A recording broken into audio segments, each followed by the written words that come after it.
चलो बात करते हैं उन सुपर हीरो कास्टिंग की जो शायद सपने में भी पॉसिबल ना हो, जिसमें से कुछ मेरी ड्रीम कास्टिंग है और कुछ फैन फिक्शन। जैसे कि अगर टॉम क्रूज बैटमैन प्ले करे तो कैसे दिखेंगे। ये थॉर ना हो कि अगर एक्वामैन होता तो क्या होता। मुझे पता है क्या होता, अनएम्प्लॉयड होता। बिकॉज हर 2 महीने में डीसी रिबूट जो होता रहता है। अरे कोई समझाओ यार डीसी को, बार बार दुकान ही बदलोगे तो ग्राहक कहाँ से बनेंगे हैं। अभी सुना है कोई नया लड़का रखा है काम पे।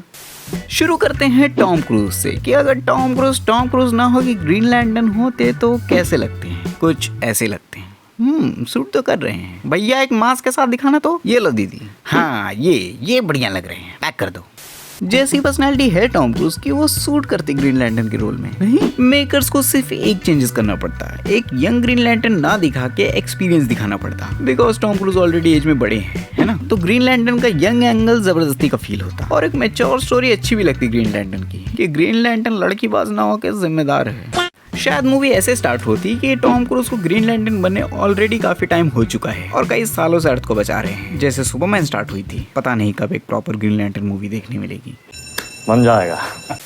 Chris Hemsworth as Aquaman. देखो, एक्वामैन ऐसा रोल है जो क्रिस हेम्सवर्थ पे उतना ही सूट करेगा जितना जेसन मोमोआ पे करता है। प्रॉब्लम एक्टर में नहीं है, प्रॉब्लम उनके मालिकों में है। साले बात पे चेंजेस करते हैं। मूवी नहीं चली, एक्टर बदल दो। यूनिवर्स नहीं चला, डायरेक्टर बदल दो। बच्चे नहीं हो रहे, बीवी बदल दो। अबे क्राइम पेट्रोल का एपिसोड चल रहा है क्या? आपसे फिर मुलाकात होगी एक और नए केस के साथ। खैर, बात में मेरी पर्सनल भड़ास निकल गई, क्योंकि कल रात को ही मैं हेनरी की फोटो देख के रोया।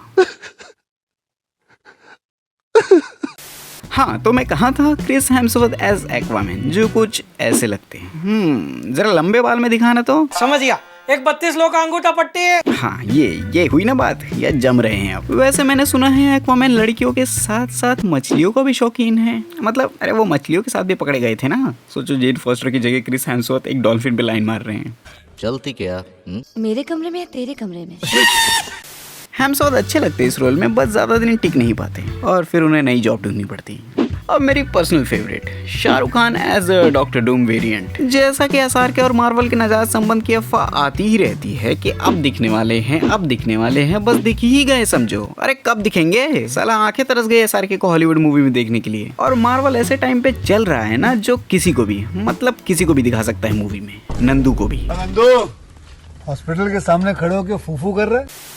तो एसआरके को मल्टीवर्स के थ्रू एज अ वेरिएंट या कोई इंडियन सुपर हीरो आसानी से दिखाया जा सकता है। और वो डॉक्टर डूम का कोई वेरिएंट हो तो क्या ही बात है। और एक्शन पैक डॉक्टर डूम नहीं, ना, बल्कि एक साइकोलॉजिकल डॉक्टर डूम। वैसे भी एसआरके साइकोलॉजिकल विलन काफी अच्छा प्ले करते हैं। तो साइकोपैथ डॉक्टर डूम दिखा सकते हैं, जो एवेंजर्स को मार पीट के नहीं बल्कि मेंटली डिस्टर्ब करे। तो दिखाओ यार मार्वल, कोई रोल में दिखाओ, और कैमियो नहीं, एक proper role. Jason as Batman. अरे वही जो सोल्जर बॉय बनते हैं। जब डीसी रिबूट हो रहा था, पता नहीं कितनी बार, तो ऐसे रूमर्स आ रहे थे कि डीसी में नए बैटमैन जेसन को कास्ट किया जा सकता है। और जब ये बात मुझे पता चली तो मैं खुश हुआ इस न्यूज से, क्योंकि बंदा सूट करता है एज अ बैटमैन। पर्सनालिटी है भाई की, नहीं मानते? ये देखो, मस्कुलर, हैंडसम, हाइटेड, एक मिडिल एज बैटमैन। ना ज्यादा यंग ना ज्यादा बुढ़ा, स्वाद अनुसार परफेक्ट। नहीं, और कॉस्ट्यूम कुछ ऐसा रख सकते थे, modern plus comic accurate. Specially मैं इसके फिजिक्स से इंप्रेस हुआ था जब मैंने सोल्जर बॉय के कॉस्ट्यूम में देखा जेसन को। ये हाइट और लंबे फेस के साथ कुछ वैसे ही हैं जैसे कॉमिक्स में बैटमैन को दिखाया जाता है। खैर देखते हैं, अभी तक तो कोई कंफर्मेशन आई नहीं, आती है तो पता करते हैं। लेकिन डीसी का बैटमैन कौन बनेगा वो तो एस्ट्रो टॉक भी नहीं बता सकता।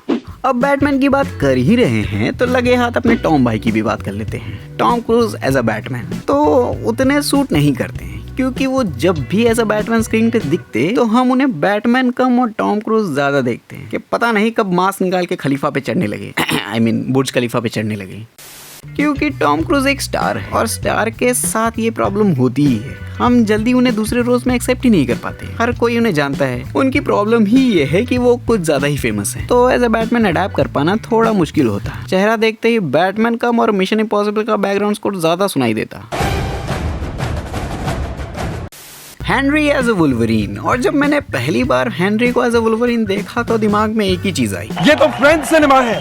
रिएक्शन कुछ ऐसा था कि कैसे, कब, क्यों, जो भी है मजा आ रहा है। और मैं बता रहा हूँ, ह्यू जैकमैन के अलावा अगर कोई एज अ वुल्वरीन सूट हुआ है तो वो साक्षात हेनरी है। मतलब बिना चेहरा देखे पीछे से ही लग रहा था कि ये होता है वुल्वरीन। परफेक्ट, मतलब everything down to the last minute details. Deadpool के शब्दों में कहूँ तो पानी निकल गया। और शायद ये कहने के बाद मुझे गालियां भी पड़े, लेकिन मैं फिर भी कहूंगा in terms of body Henry ज्यादा खतरनाक वुल्वरीन लग रहे थे। मतलब बॉडी देखो भाई की, जरा मसल्स देखो और उसी पे ये गंजी पहन के वुल्वरीन का लुक, मजा आ गया। बस नहीं तो लोग जेंडर पे शक करेंगे।